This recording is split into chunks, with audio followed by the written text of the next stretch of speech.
This is such a worse version of something that I love. The final cut for me is a 5, and if you listen to it, the theatrical cut was not.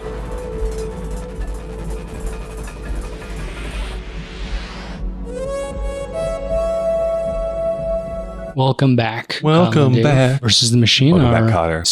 Edition. Disgusting. Today we're talking about Blade Runner. Now, Blade Runner is one of my favorite movies, but because it's 1982, we don't get the cool 7th final cut. We go all the way back to the theatrical release. Kyle, how did that go? This is the fascinating thing. For some reason, I had in my head that I have seen the theatrical cut before. I know, me too. I had the DVD package that had like all 5 different versions that this film has. I also had I thought I had watched all of them. Turns out, fun fact, I did not. No. I've never seen the theatrical cut in my life. They dropped the N-word in like the first 20 minutes of this movie. Like, just whoa. once. It's not like No, it's not racist in its constantly. entire thing, but it was shocking. Harrison Ford intentionally did bad voiceover work. Replicants that superhuman.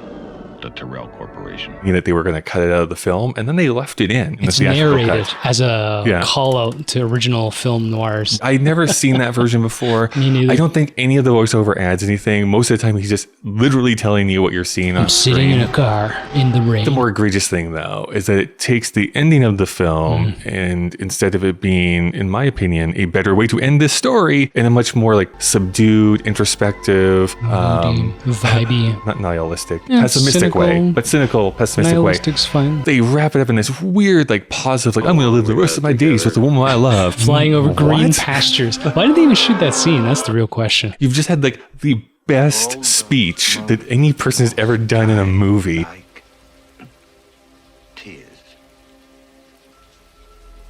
in rain. Like Rutger Hauer, tears in the baby. rain as he's holding his dove. He wrote that. Amazing. And then it's like, boop, boop, boop, ba-doop, boop. Well, this feels so off-putting. So it wasn't like I hated this theatrical cut. I wouldn't know. I don't think if I had Oh, seen this yeah, movie of in course, still in there, 1982, yeah. I'd have been like, well, that was a real stinker. That was kind of a reaction at the It time, was, too. yes. I've seen the other versions. I know what perfection is. To see this version, it's like, this is such a worse version of something that I love. I mean, this is a film that has gone on to become essentially the source of cyberpunk, which is Yes. pervasive through all science fiction and anime culture. This thing looks and feels amazing still, so it's constantly raining, color palettes, everybody's costuming, timeless. It was recut in 97 after someone demanded to see the original work prints, and they were like, oh, there's actually a good movie in here. Then Ridley Scott only owned the final cut, I think. And that thing's a work of art. It's perfect. And you don't need someone to explain to you that he's having a hard time. Harrison Ford can act well enough that you know he's having a hard time. Yeah, we get it. Guess what? We can see it. It's a visual medium. We don't need him going, oh, I'm having an ethical But what dilemma. about the robots? Yeah, that's what the movie is. It's hard to give this a high score. The final cut for me is a 5, and if you listen to it, the theatrical cut was not. It's a good 20 minutes of us apologizing for the fact that we're not giving this film a 5 out of 5. It's not the film that you would have seen in 1982. Letterboxd needs to have I a agree. separate entry for the theatrical version. It has a 5 out of 5 for me on Letterboxd, but that is not the score for the original release. We'd go into some great history of like Philip K. Dick and how the original book is far different than what shows Way up more on screen. complex, yeah. Some of the directors who were considered before Ridley Scott joins. This is only his 3rd film, which still blows my mind. Probably why I lost the battle with the studio to not Yeah. recut this film. He does not recut films anymore. He just lets them run for 3 hours.